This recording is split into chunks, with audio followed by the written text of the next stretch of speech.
Il existe des parures qui éblouissent par leur taille et d'autres qui stupéfient par leur prix. Mais il en est d'autres encore, des joyaux dont la véritable valeur ne se mesure pas en carats, mais dans les récits qu'elles murmurent.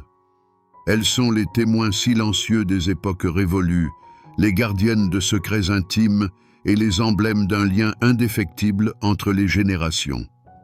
Et si je vous révélais que l'un des ornements les plus élégants de la famille royale britannique ne trouve pas son origine dans d'antiques trésors, mais fut offert pour célébrer la mise à flot d'un pétrolier? Dans un monde où chaque geste d'un membre de la famille royale est scruté à la loupe, une figure se distingue, incarnant le devoir, le stoïcisme et une étonnante pragmatique. La princesse Anne, fille unique de la reine Élisabeth II et du duc d'Édimbourg, fut dès sa naissance une personnalité hors du commun. Venue au monde en 3e position dans l'ordre de succession au trône, elle afficha dès son plus jeune âge un tempérament qui siérait davantage à une exploratrice ou à une athlète qu'à une délicate princesse de conte de fées. Son éducation, débutée entre les murs de Buckingham Palace, puis poursuivie à l'école progressiste de Benenden, marqua une rupture avec la tradition séculaire de l'instruction à domicile pour les filles royales. C'était le premier signe qu'Anne tracerait son propre chemin. Un chemin qui l'amena jusqu'aux arènes olympiques. Le monde la découvrit non seulement comme princesse, mais aussi comme une cavalière d'exception. L'équitation, exigeant discipline, bravoure et une parfaite osmose avec l'animal, fut le terrain idéal pour l'épanouissement de sa nature. En 1971, elle remporta une médaille d'or au championnat d'Europe de concours complet, inscrivant ainsi son nom dans l'histoire du sport. 5 ans plus tard, en 1976, à Montréal, elle représenta la Grande-Bretagne aux Jeux olympiques, concourant à armes égales avec les meilleurs athlètes mondiaux sur la jument de sa mère, Goodwill. Ce fut un cas sans précédent qui lui forgea à jamais la réputation d'une femme d'action, bien au-delà de son simple titre. Sa vie personnelle, à l'image de sa carrière sportive, reflétait son esprit indépendant. En 1973, elle épousa le capitaine Mark Phillips, son coéquipier de l'équipe olympique. Leur union, qui donna au monde 2 enfants, Peter et Zara, fut celle de 2 athlètes, de 2 personnalités fortes. Après son divorce en 1992, la princesse trouva un bonheur familial serein lors de son second mariage avec le vice-amiral Sir Timothy Lawrence. Mais au-delà du sport et de la famille réside la mission principale de sa vie, le service de la couronne. En 1987, elle reçut le titre spécial de princesse royale, traditionnellement conféré à la fille aînée du monarque et reconnaissant son statut particulier ainsi que ses mérites. Et Anne le justifiait amplement.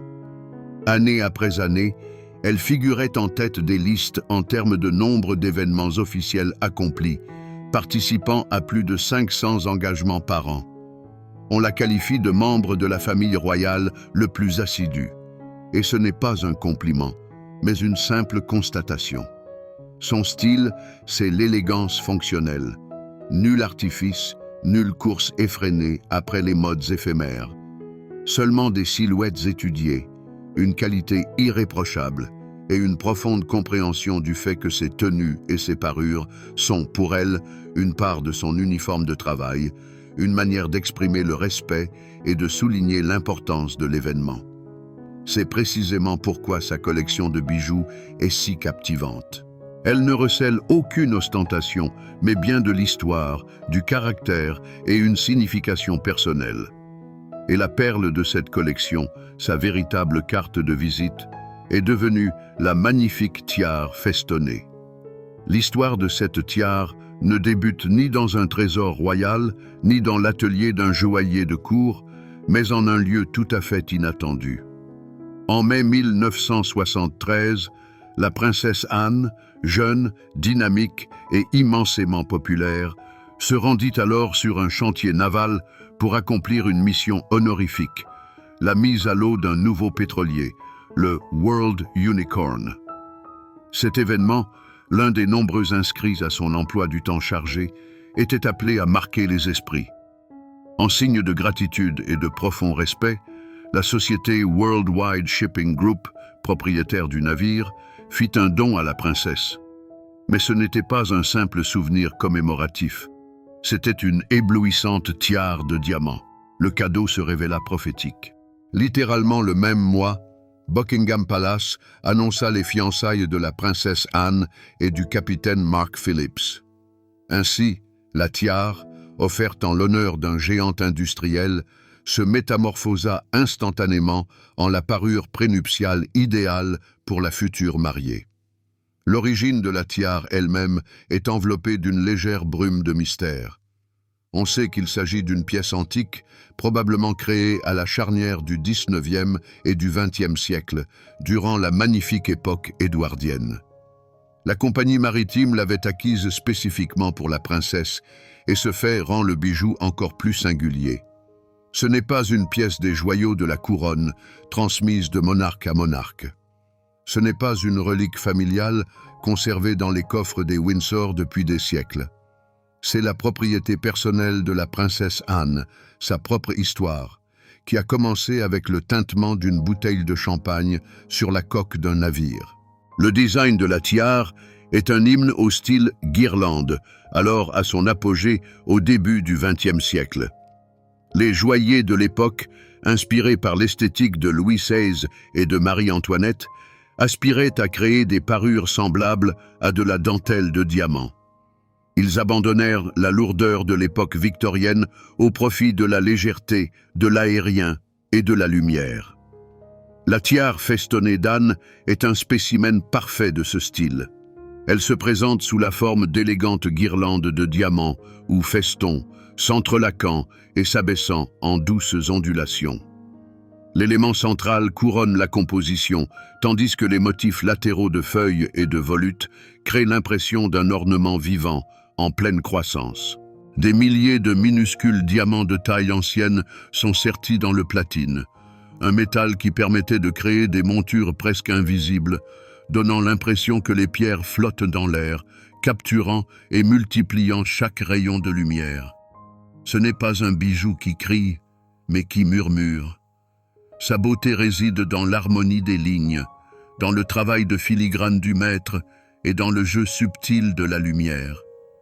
Le monde découvrit pour la première fois la princesse parée de son nouveau bijou lors d'un jour qui marqua un jalon dans l'histoire de la photographie royale.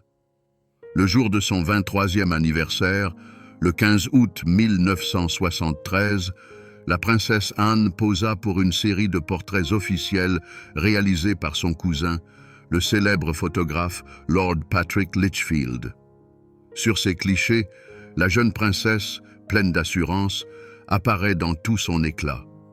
La tiare couronne sa coiffure, ses diamants scintillent, soulignant l'étincelle dans ses yeux. Ce fut une image puissante, une princesse moderne, une athlète, une future épouse, mais aussi l'héritière de traditions séculaires, couronnée d'un diadème classique. Bientôt, la tiare se retrouva à nouveau sous les feux de la rampe, cette fois dans un cadre encore plus romantique. En prélude à leur mariage de novembre, la princesse Anne et Mark Phillips participèrent à une séance photo avec le légendaire Norman Parkinson au château de Windsor. Sur ces clichés emblématiques, empreints de tendresse et d'anticipation, la tiare devint la pièce maîtresse des parures nuptiales, symbole d'une nouvelle étape dans la vie de la princesse. Bien que pour la cérémonie même à l'abbaye de Westminster, Anne ait choisi la tiare Fringe, ayant appartenu à sa mère et à sa grand-mère, la tiare festonnée s'ancra fermement comme son bijou personnel, emblématique. Les premières années de mariage furent un véritable âge d'or pour la tiare. La princesse Anne la choisissait fréquemment pour les occasions les plus solennelles. En 1974, lors de la visite d'État de la reine Margrethe II du Danemark au Royaume-Uni, la tiare festonnée brillait sous les voûtes de Buckingham Palace, représentant dignement la monarchie britannique. La même année, elle traversa l'Atlantique avec la princesse, l'ornant lors de la foire agricole royale d'hiver à Toronto. Elle l'accompagna durant une vaste tournée des pays du Commonwealth, symbolisant le lien de la couronne avec les peuples du monde entier. En 1975, elle resplendit à nouveau lors d'un banquet d'État en l'honneur de la visite du couple royal suédois. Et en 1977, elle fit partie des célébrations du jubilé d'argent du règne d'Élisabeth II, apparaissant au gala de Covent Garden. Durant ces années, la tiare était une composante essentielle de l'image de la princesse Anne, une représentante jeune, active et élégante de la nouvelle génération des Windsor. Avec le temps, à mesure que le style de la princesse et la nature de ses engagements évoluaient, la tiare se fit plus rare en public. Elle laissa la place à d'autres parures, peut-être plus discrètes ou mieux adaptées aux visites diurnes. Son heure de gloire semblait révolue. Mais les objets véritablement significatifs ne sombrent jamais dans l'oubli. Ils attendent leur moment pour resplendir à nouveau, revêtant un sens nouveau. Et ce moment arriva en 2008. Le pays tout entier attendait avec impatience le mariage du fils de la princesse Anne, Peter Phillips, et de sa fiancée canadienne, Autumn Kelly. Selon la tradition, une mariée issue d'une famille non aristocratique est censée emprunter une tiare à la famille du marié. Et le choix se porta précisément sur la tiare festonnée. Ce jour-là, le bijou endossa un rôle nouveau, le plus émouvant qui soit. Ce n'était pas un simple accessoire étincelant, c'était un geste d'amour maternel et d'acceptation.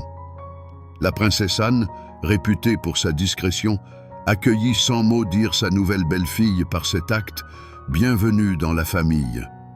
La tiare, qui fut autrefois son propre symbole nuptial, reliait à présent les générations, transmettant le relais du bonheur familial.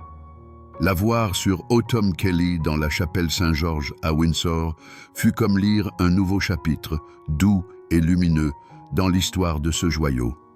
Après cela, la tiare se cacha de nouveau dans son écrin pour un temps. Mais ces dernières années, nous avons de nouveau eu l'opportunité d'admirer sa beauté discrète. En 2017, lors de la visite d'État du roi Philippe VI d'Espagne et de la reine Laetitia, la princesse Anne choisit précisément la tiare festonnée pour le banquet solennel. Son apparition fut une agréable surprise pour tous les connaisseurs des joyaux royaux. Et un an plus tard, en 2018, elle la porta de nouveau lors du dîner des chefs de gouvernement des pays du Commonwealth à Buckingham Palace.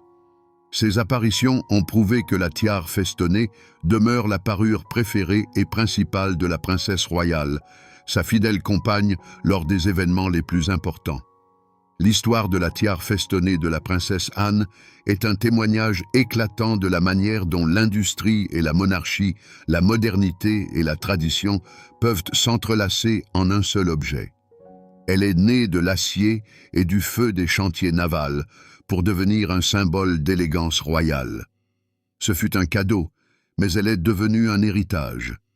Elle a vu l'éclat des réceptions officielles et la douce lumière des célébrations familiales. Cette tiare, à l'image de sa propriétaire, ne clame pas sa grandeur. Elle la prouve par son histoire, par sa résilience et par sa beauté intemporelle et raffinée. Chaque facette reflète non seulement la lumière, mais aussi toute une vie dédiée au devoir. Les joyaux comme celui-ci ne sont pas de simples assemblages de métal et de pierre. Ce sont des capsules temporelles, imprégnées des personnalités de leurs propriétaires. Elles nous racontent des histoires d'amour, de devoir, de continuité et de changement. Vous êtes-vous déjà demandé quels autres secrets sont conservés dans les écrins de velours des trésors royaux et ce que les pierres pourraient nous révéler si elles pouvaient parler? Si ce récit vous a plu et que vous souhaitez en apprendre davantage sur les histoires secrètes des grands joyaux, faites-le nous savoir. Laissez un commentaire, racontez-nous quel joyau vous aimeriez découvrir la prochaine fois. Votre avis est très important pour nous. Et bien sûr, n'oubliez pas de cliquer sur j'aime pour cette vidéo et de vous abonner à notre chaîne pour ne manquer aucune de nos prochaines explorations dans le monde de l'éclat, du luxe